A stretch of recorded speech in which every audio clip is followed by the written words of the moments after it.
প্রিয় দর্শক, আসসালামু আলাইকুম। আজকে তোমাদের সঙ্গে শেয়ার করব মুচমুচে পকোড়া রেসিপি। বিকালে চায়ের সাথে পরিবেশন করতে পারেন। এটা খেতে কিন্তু অনেক মুচমুচে এবং অনেক মজার। প্রিয় দর্শক, এটা তৈরি করব আমি মাত্র একটি ডিম দিয়ে। এটা তৈরি করতে সময় লেগেছে 10 মিনিট। তো বন্ধুরা, চলো তোমাদেরকে এই রেসিপিটি তৈরি করে দেখায় কি কি উপকরণ দিয়ে মাত্র 10 মিনিটে তৈরি করি। তো বন্ধুরা, এখানে পাত্রের মধ্যে আমি চাউমিন নিয়ে নিয়েছি আর হালকা গরম জল দিয়ে এটাকে সুন্দরভাবে ধুয়ে নেব।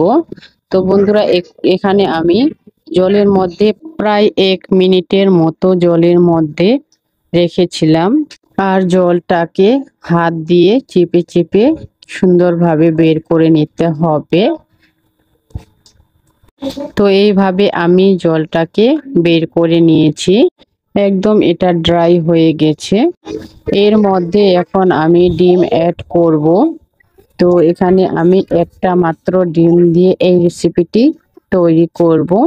এর মধ্যে অ্যাড করে দেব হাফ কাপের মতো ময়দা। এখানে ময়দা দিয়ে দিয়েছি, তোমরা চাইলে চাউলের গুঁড়ো দিতে পারো। তো এখানে অ্যাড করব কিছু মশলা, হাফ চামচ দিয়ে দিয়েছি হলুদ গুঁড়ো, হাফ চামচ অ্যাড করেছি লঙ্কার গুঁড়ো, জিরে গুঁড়ো, স্বাদ মতো লবণ দিয়ে এটাকে সুন্দরভাবে আমি তো বন্ধুরা এইভাবে ম্যাশ করে নিতে হবে। তো এই পর্যায়ে আমার দেখতে পাচ্ছ ম্যাশ করানো হয়ে গেছে।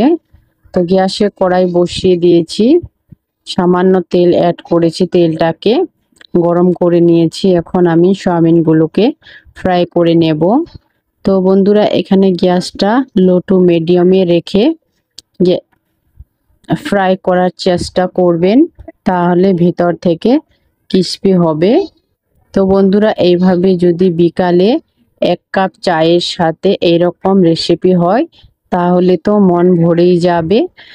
তো বন্ধুরা, আমি প্রায় এইভাবে বিকালে চায়ের সাথে তৈরি করি, আর বাচ্চারা তো অনেক পছন্দ করে এরকম স্ন্যাক্স তৈরি করার জন্য রিকোয়েস্ট করে। তো প্রিয় দর্শক, এখানে আমার প্রায় 5 মিনিট লেগেছে ফ্রাই করার জন্য। তো এখানে সুন্দরভাবে নেড়ে চেড়ে ফ্রাই করে নিতে হবে একটুখানি সময় ধরে। তো এখানে আমার ফ্রাই করানো হয়ে গেছে। চাউমিন দিয়ে ডিম পকোড়া কার কার ভালো লাগে কমেন্ট করে অবশ্যই জানাবেন। আমার তো ভীষণ ভালো লেগেছিল বন্ধুরা। ভালো লাগলে সঙ্গে থাকবেন।